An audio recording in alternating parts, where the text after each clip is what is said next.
अखंड ज्योति जुलाई 2022 शीर्षक है भारतीय संस्कृति, विश्व संस्कृति व हमसे आशा अपेक्षाएं। आज हम विश्व के चरम पर वैश्विक संकट के एक नए दौर से गुजर रहे हैं।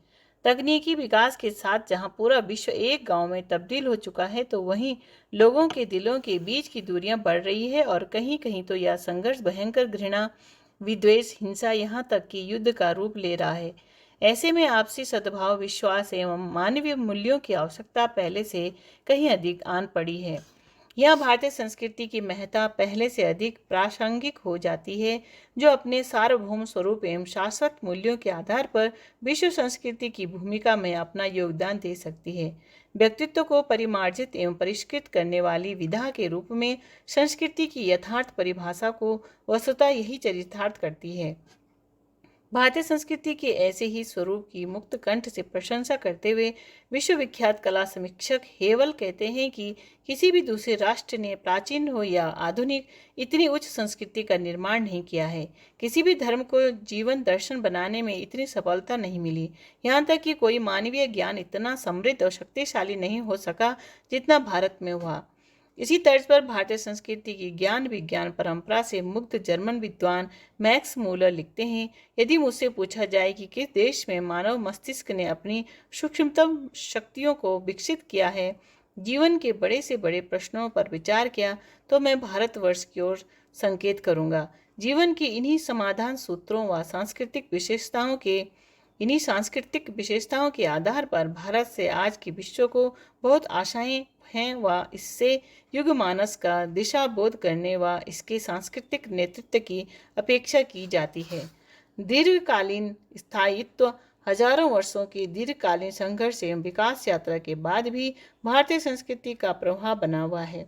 मिस्र, बेबीलोन, यूनान, रोमन, सुमेर जैसी प्राचीन सभ्यताओं के आज अवशेष मात्र मिलते हैं, जो अपने चरम वैभव को प्राप्त होकर विलीन होती गईं। इतिहास के विशेषज्ञों के अतिरिक्त और किसी को इसका ज्ञान नहीं। इकबाल ने ठीक फरमाया था कि यूनान, मिस्र और रोम सब मिट गए जहाँ से, कुछ बात है हस्ती मिटती नहीं हमारी। कुछ बात है कि हस्ती मिटती नहीं हमारी। इस कालजयी हस्ती का कारण रहा है इसका धर्म एवं अध्यात्म तत्व, जो इसके कालजयी ग्रंथों यथा वेद, उपनिषद, स्मृति ग्रंथ, रामायण, महाभारत, षड दर्शन आदि तथा इस पुण्य भूमि में समय समय पर जन्म लेने वाली दिव्य आत्माओं एवं महापुरुषों की अंतहीन श्रृंखला के माध्यम से आज तक प्रवाहमान है, पीढ़ियों को आलोकित करता रहा है। इसी आधार पर इसका मूल स्वरूप यथावत बना रहे, जबकि इसको नष्ट भ्रष्ट करने व मिटाने के लिए कितने आक्रांताओं ने इस पर सांघातिक प्रहार किए, लेकिन इसके अध्यात्म तत्व के समक्ष सभी प्रयास बौने पड़े। महर्षि अरविंद के शब्दों में आध्यात्मिकता भारतीय संस्कृति को समझने की कुंजी है, जो इसे अन्य संस्कृतियों से अलग करती है। आत्मा परमात्मा पर जितना चिंतन यहाँ पर हुआ है, उतना शायद ही अन्यत्र कहीं हुआ हो। आगे श्री अरविंद लिखते हैं कि भारतीय सभ्यता में धर्म द्वारा क्रियाशील हुआ दर्शन और दर्शन द्वारा आलोकित धर्म ही नेतृत्व करते आए हैं। शेष सभी चीजें, कला, काव्य आदि यथासंभव उसका अनुसरण करते रहे हैं। निस्संदेह भारतीय संस्कृति की पहली विशेषता यही है।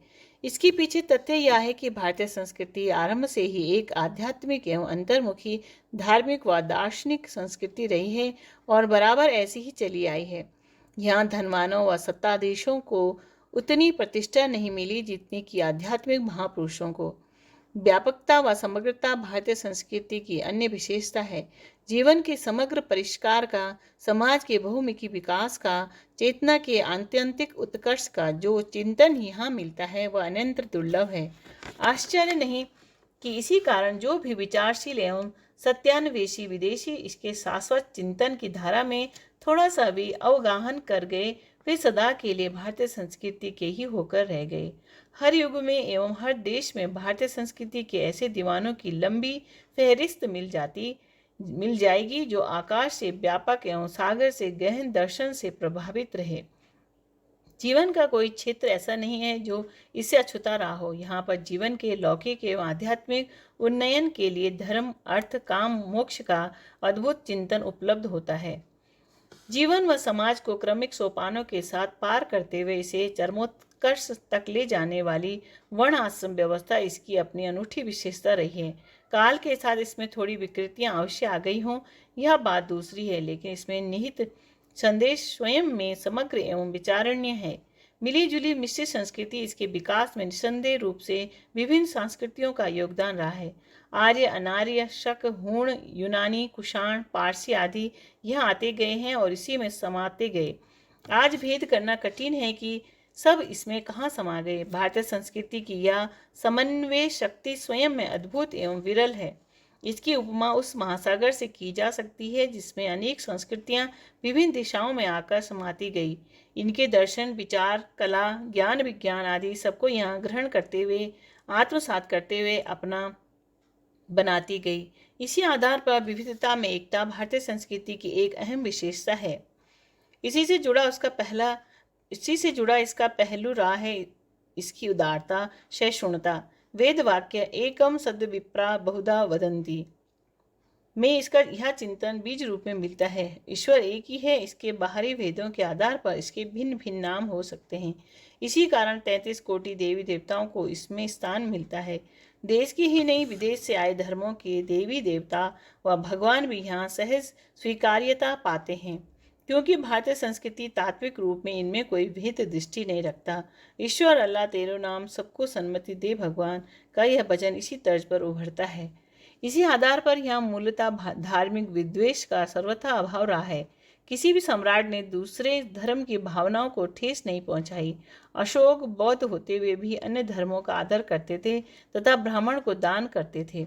उनका कथन मनन योग्य है जब वे कहते हैं कि हम दान या पूजा की इतनी परवाह नहीं करते जितनी इस बात की कि सब संप्रदायों में मेल की वृद्धि हो। संप्रदायों में मेल की वृद्धि कई उपायों से होती है, पर उसकी जड़ वाणी का संयम है, अर्थात लोग अपने संप्रदाय का आदर बिना किसी दूसरे संप्रदाय की निंदा के करें। इसी आधार पर सत्य, न्याय, अहिंसा, शांति और प्रेम जैसे मूल्य यहाँ सहज रूप में पलते गए, विकसित होते गए। इसी आधार पर उपनिषदों का महावाक्य सत्यमेव जयते आज राष्ट्र का प्रेरक वाक्य बना हुआ है। कर्मफल सिद्धांत भारतीय संस्कृति की अन्य विशेषता है जो भगवद गीता में अपने मुखरतम रूप में व्यक्त होती है।